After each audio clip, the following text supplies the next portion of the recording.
Je vous propose de démarrer par le listing donc des différents indicateurs pour le forfait d'aide à la modernisation et informatisation 2023. Il s'agit des 5 premiers indicateurs, les indicateurs dits obligatoires prérequis. Alors, ces 5 indicateurs, donc il vous faut les valider, ils sont indissociables, ce sont l'obtention des 5 indicateurs qui vous permet d'être éligible à la rémunération, 490 euros. Premier indicateur qui est lié au logiciel. Alors, il y a d'une part la version de votre logiciel et d'autre part le cahier des charges. La version du logiciel, ce sera à vous, au niveau des justificatifs, de vérifier sur votre espace Amélie Pro si vous avez complété nom, version et adressé l'attestation qui valide la version du logiciel. En revanche, pour le cahier des charges Sésame Vital, c'est-à-dire ce qui correspond à la partie module de télétransmission sur votre logiciel, là, la remontée est automatique. C'est-à-dire le fait d'avoir télétransmis suffit à la remontée de l'indicateur. Donc, pour ce premier indicateur, voilà, vérifiez bien si les informations sont pré-remplies ou non sur l'espace Amélie Pro.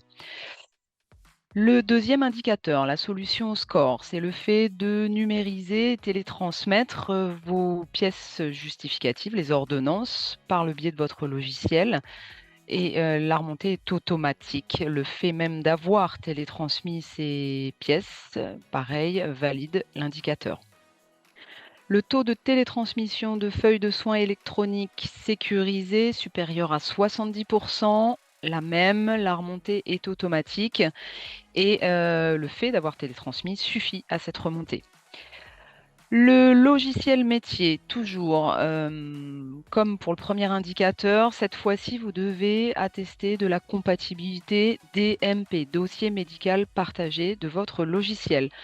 De la même façon que pour le premier indicateur, il faudra compléter, attester du fait que vous que de votre logiciel et surtout donner le nom et la version et attester également d'un justificatif pour cette compatibilité.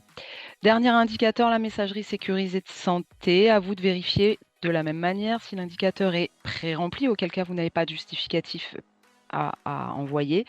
Et si le champ est vide, c'est à vous d'en attester sur l'honneur en déclarant avoir une messagerie sécurisée de santé. Sixième indicateur, lui, est optionnel.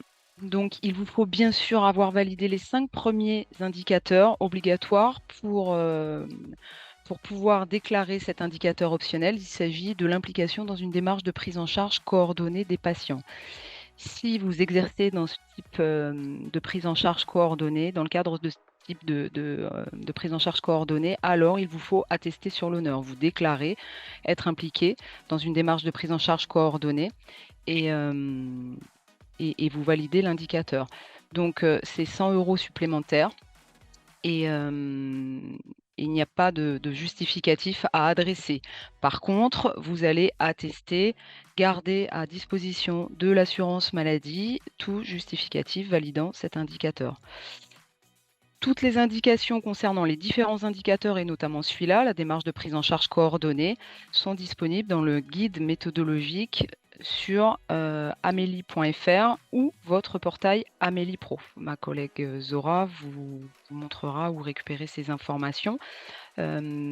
À retenir donc concernant ces indicateurs, 5 indicateurs obligatoires, indissociables, prérequis et un indicateur optionnel.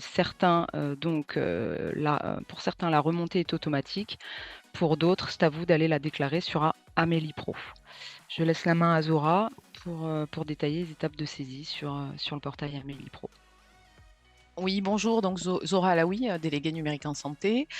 Alors, concernant la déclaration en pratique, il suffit de vous connecter à votre compte Amélie Pro. Donc, sachez que vous pouvez bien entendu vous connecter soit à l'aide de votre carte professionnelle, soit de votre ICPS, qui est la carte professionnelle dématérialisée. À partir de là, donc, vous allez dans Activités, Conventions et vous allez retrouver la possibilité donc de déclarer vos indicateurs. On va un petit peu s'arrêter sur cette page parce qu'il y a des éléments intéressants. Sachez que vous pouvez retrouver vous pouvez télécharger votre dernière déclaration, donc la déclaration de l'année précédente. Vous allez également pouvoir retrouver le nombre d'indicateurs que vous avez déclarés.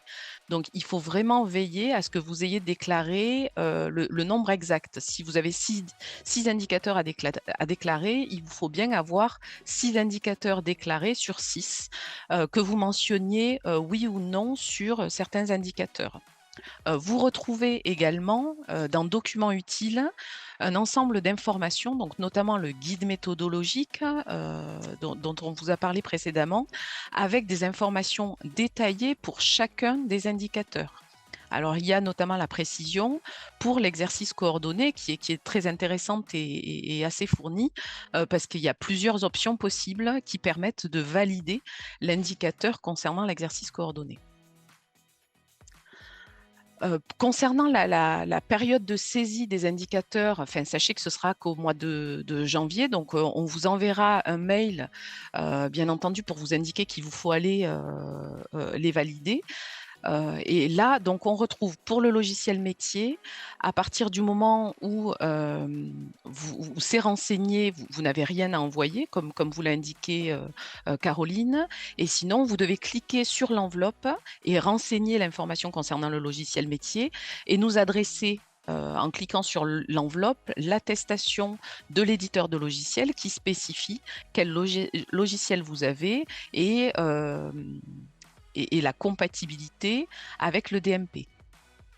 Voilà, donc vous avez renseigné et ici la petite enveloppe pour le logiciel métier et le logiciel compatible DMP. Très souvent, c'est exactement le même document qu'on vous demande, donc vous pouvez ne l'envoyer que pour le logiciel compatible DMP, ce n'est pas gênant. Vous avez donc également, vous devez attester, vous voyez là le bouton transmettre, en fait, il reste grisé dans la mesure où vous n'avez pas coché que vous attestez avoir satisfait aux conditions des indicateurs déclarés et que vous acceptez les conditions de transmission. Une fois que vous avez coché ces deux informations, vous avez le bouton transmettre, vous transmettez et les informations sont envoyées directement à l'assurance maladie. Alors, sachez que plutôt que de nous appeler ou de nous envoyer un mail pour nous dire si on a bien reçu les informations que vous nous avez envoyées, vous pouvez retourner dans Amélie Pro et vous allez avoir l'information pièce justificative